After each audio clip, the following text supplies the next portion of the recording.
Fantastic. All right, good morning, everybody. Good to see you.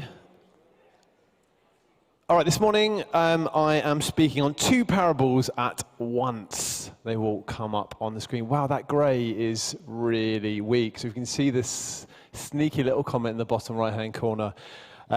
Speaking on Matthew 13 today then, on the parables of hidden treasure and the pearl, or hidden treasure and the merchant. So next slide, let's read these together. So, the kingdom of heaven is like treasure hidden in a field. When a man found it, he hid it again. And then in his joy, he went and sold all that he had, and he bought the field. Again, the kingdom of heaven is like a merchant looking for fine pearls. And when he found one of great value, he went away and sold everything he had and bought it. Okay, next slide.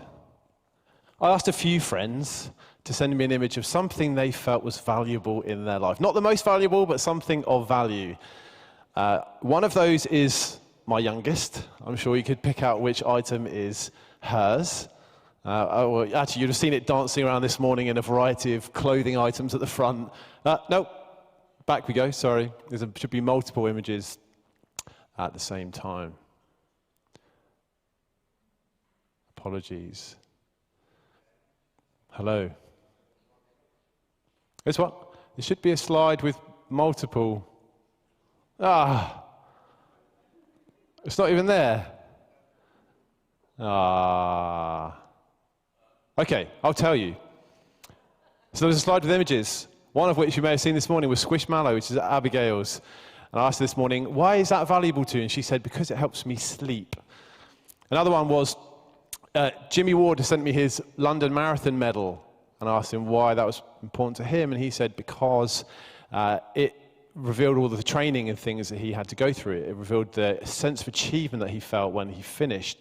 It unveiled the memories that he had when he'd been involved. We had other items like 2 rings, one of which is complete, one of which is broken. And this one came from somebody who unfortunately can't do a high 5 but a high 4.5 because he's lost part of his finger in an accident with a rotary saw. And the second ring on that's broken is actually an item that clips together. He can't wear his wedding ring anymore, but now can because his wife spent a lot of time trying to find one that matched up to the original ring, so that it looks very, very, very similar. And they actually went back to the original bench where she then gave him the ring to remember special times. Another one is a mug with Papa Smurf on it. And the mug was a gift to somebody years ago who unfortunately recently has died, has passed away. And so there are memories attached. Okay, items like these that unfortunately I didn't load up a picture for, it seems, this morning.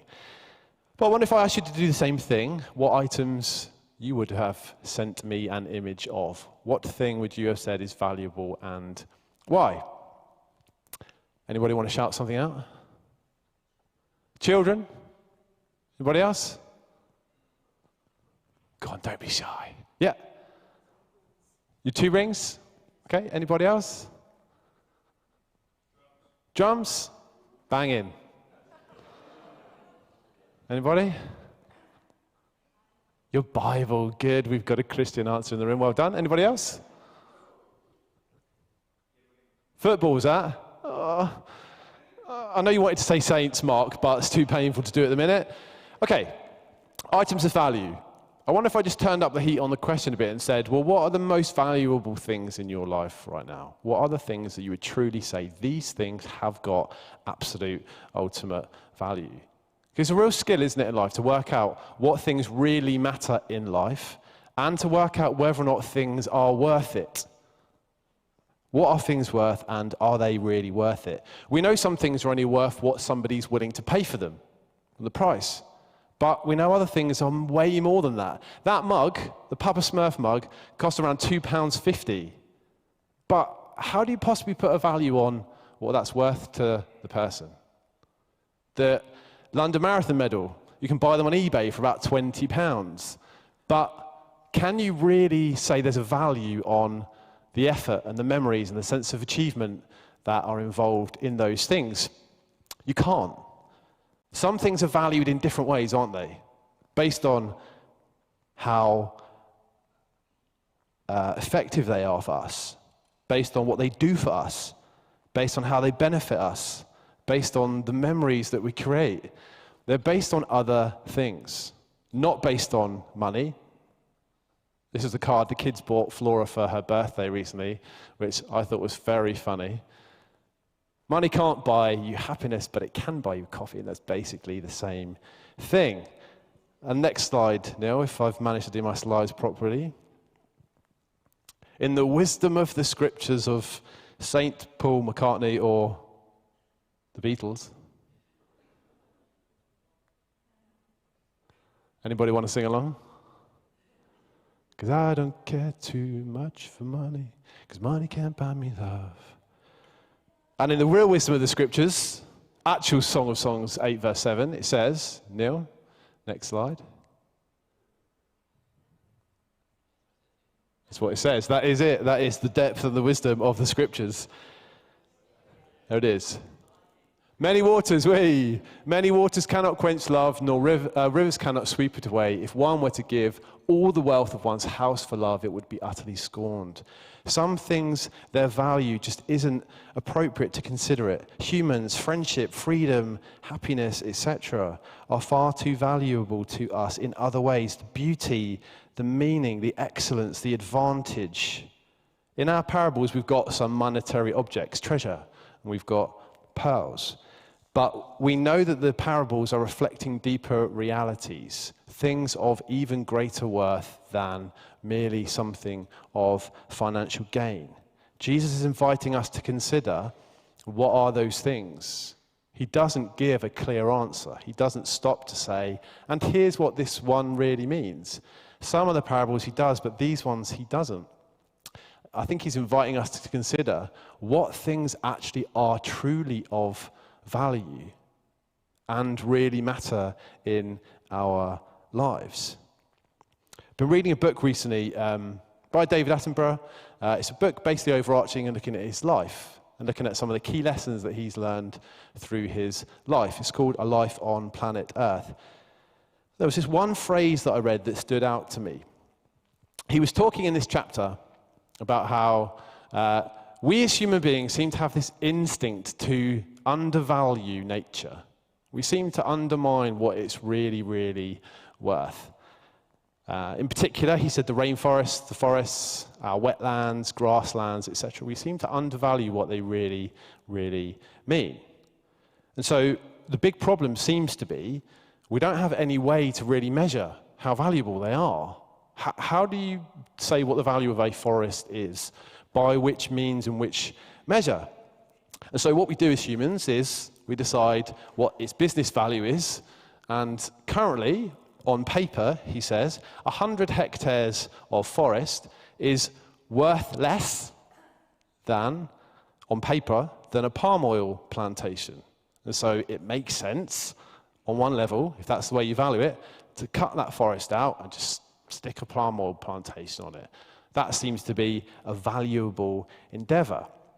But what he's obviously trying to do, being David Attenborough, he's trying to show that there's something of value that is far greater and deeper that actually people aren't seeing in that simple moment. His words from the book say this: tearing down the wilderness is therefore seen as worthwhile.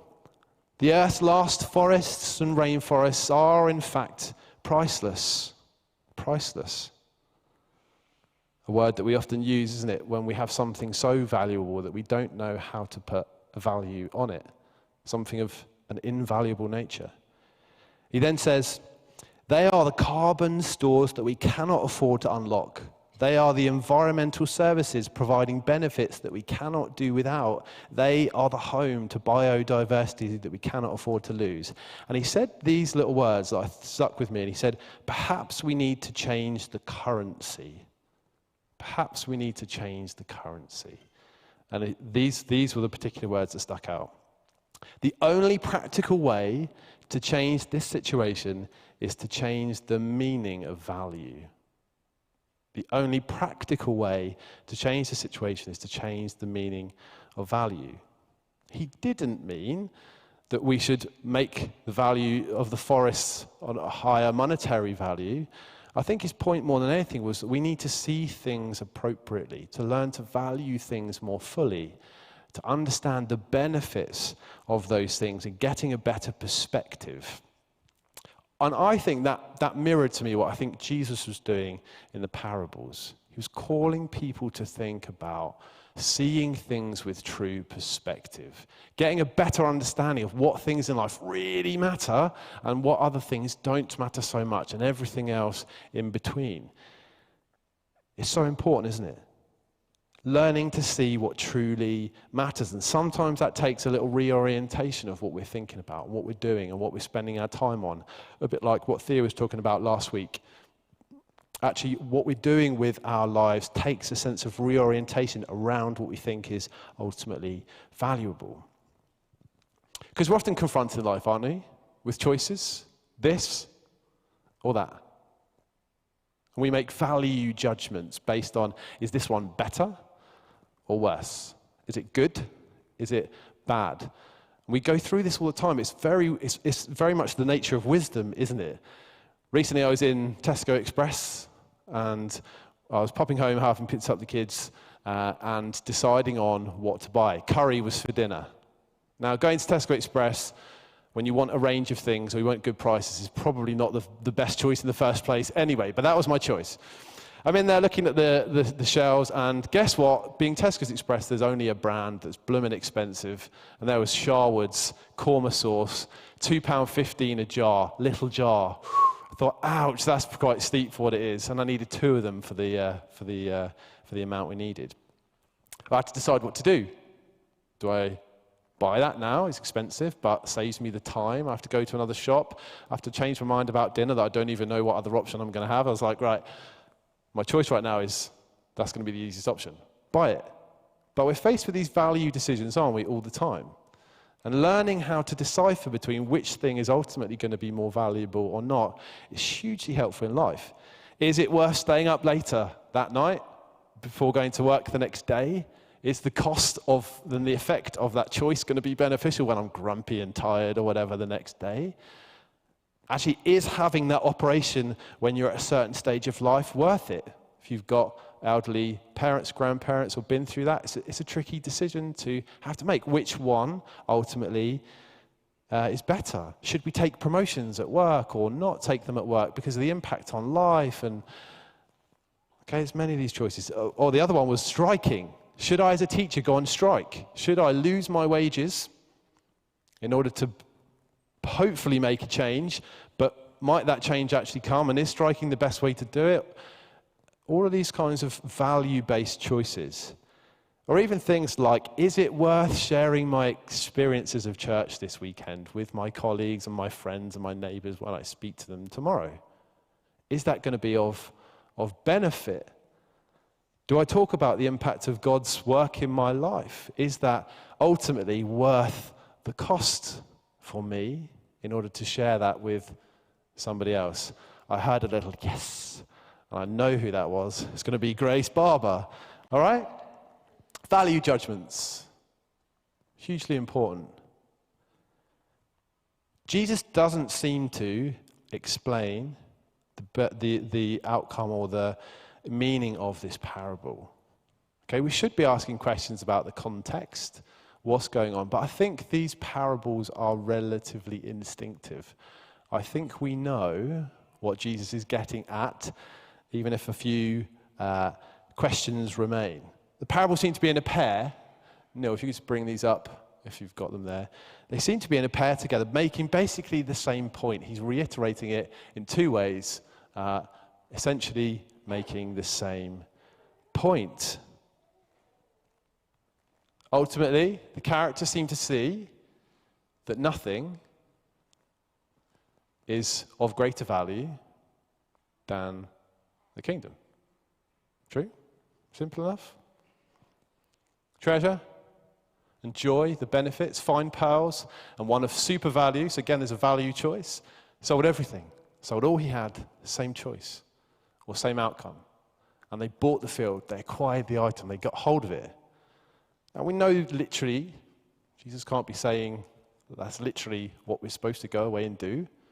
You know, if we go away tomorrow and we sell everything that we have, maybe you do feel that's the right thing to do, but I'm not sure that's Jesus' intended meaning in this scenario. Do you think?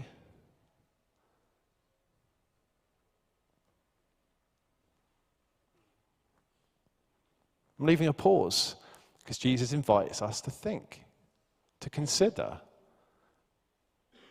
If he doesn't give a specific answer, especially, there's an invitation.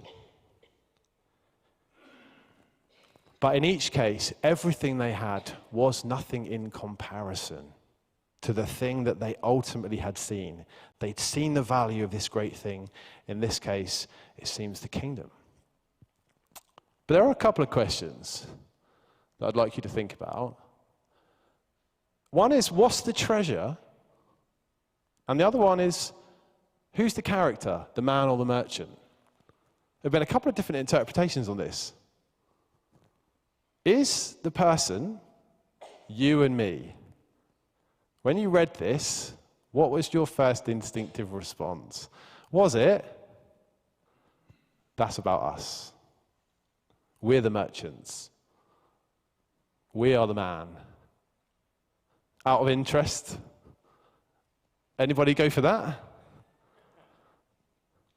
Okay. Did anybody think something different? Yeah? What do you think, Andy?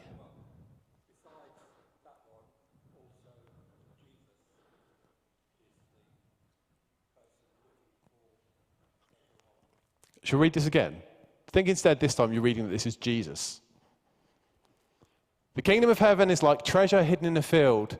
When Jesus found it, he hid it again, and then in his joy went and sold everything that he had and bought that field. Huh. That's a bit different. Or maybe you read that like that already. Again, the kingdom of heaven is like a merchant looking for fine pearls. When Jesus found one of great value, he went away and sold everything he had and bought it. I wonder what you think is Jesus intending. Or is he intending both? I'm not going to answer that question. I'm going to be annoying this morning. Because ultimately, we should be able to say parables are, the word in Greek means to come alongside. The parable should come alongside something that Jesus has been teaching elsewhere. They're not necessarily a new thing in and of themselves. Para in Greek means this sense of coming alongside. We can see these two truths, can't we, explained in Scripture elsewhere. In Philippians 2 and 3.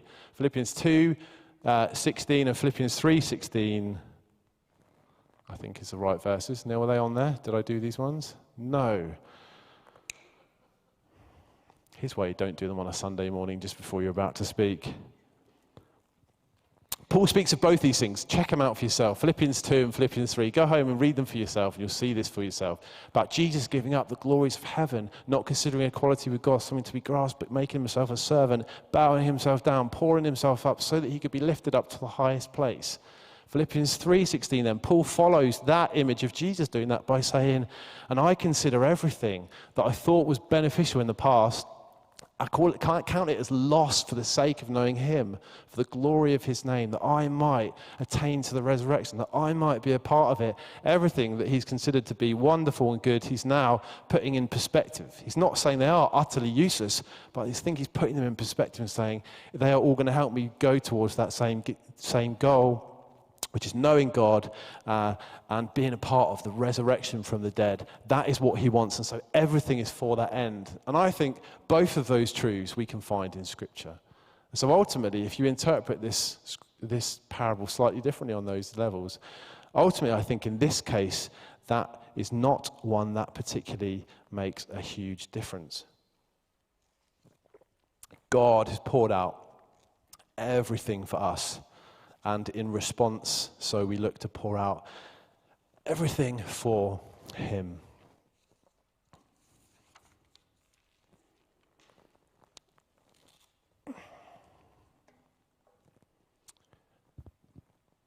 We see the parable show something about sacrifice.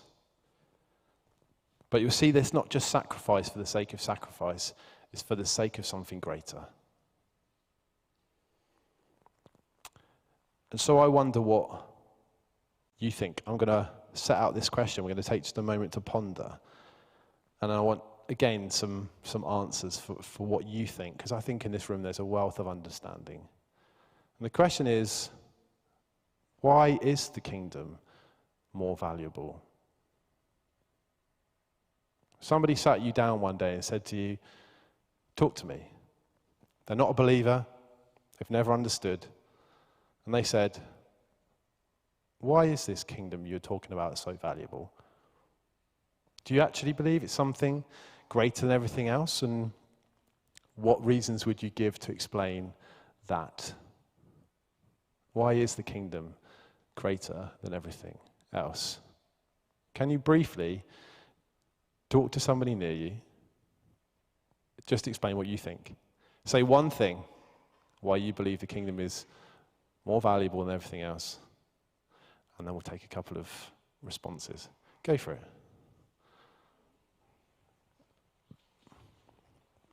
It's very quick, so don't be shy.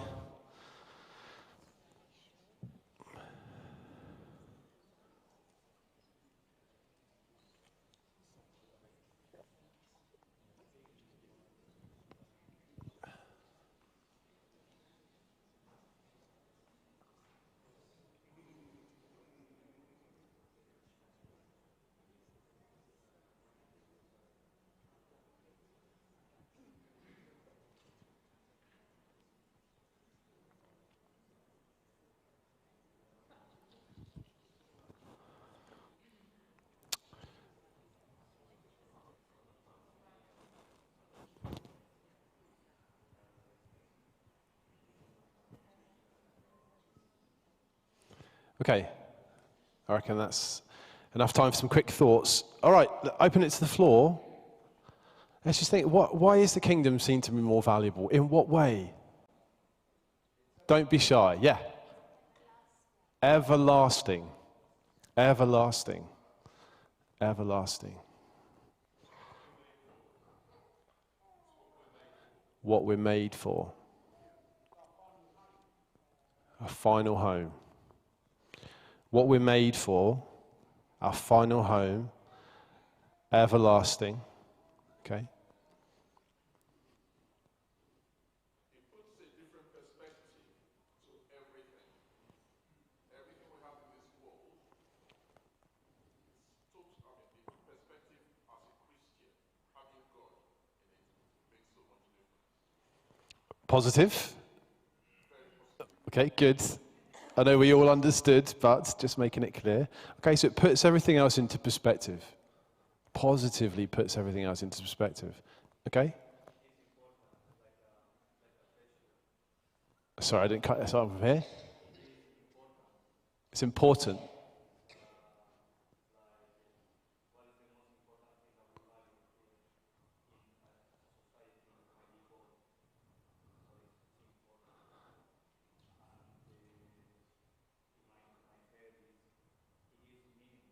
Gives you meaning. Gives you meaning. Ah, that resonates with me. Yeah. Love, joy, and peace. Finding love, joy, and peace. How many people are crying out for love, joy, and peace? All right, more? It's God's kingdom. It's His. Belongs to Him. Okay, good, yeah. Purpose. Explain. Yeah. Okay. A sense of purpose. Yeah, is that hand? The cost of purchase. Wow, what do you mean by that?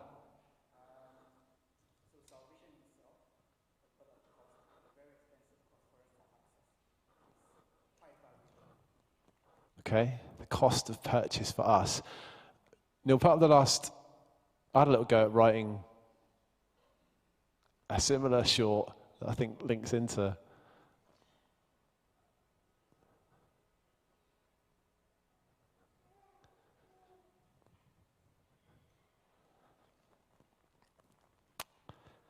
I'm sure we could go on.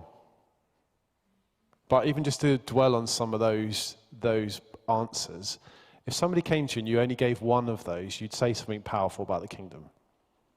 The joy that I receive from being in the kingdom. The fact that it fits, I'm made for it, it works, it's beneficial, it's good. You know, you've got something really powerful, don't we? What in your life then actually compares to that? The people in the parable sold everything. They sold it all. They said, look, well, I just need the field. I'll clear out everything out of the way of my life if I know I can get hold of that one thing. And I think the challenge with the parables comes to, Jesus says often, doesn't he? He who has ears to hear, let him hear. There's a challenge in there for us to consider what it is for us that is of great value. And are there things that we are currently giving a little bit too much of the value? We should be bringing the value of some of those things down. Or some of those things, like, let's say, family, should be hugely important. But over and above, kingdom. So if there does come a point where those things do get in the way or they cause a problem, actually, which ones of those things do we ultimately choose? So are there things in our lives at the moment you're thinking, actually, there's some things I'm getting stuck with. The value of what I'm showing them in my life is that they're too valuable and they're becoming a problem. I'm getting a bit stuck. I wonder what some of those things are. And irrespective of what you think today, why don't you go home and ponder to you, for yourself, what is the value of the kingdom to me? Meditate on it. Spend time thinking about it. Share it. Spread it. Talk to people about it. And it will only deepen those aspects in our lives. Jesus and the kingdom, worth giving everything for. If anyone has ears to hear, let him hear. Let him hear. Okay. Thank you for listening this morning.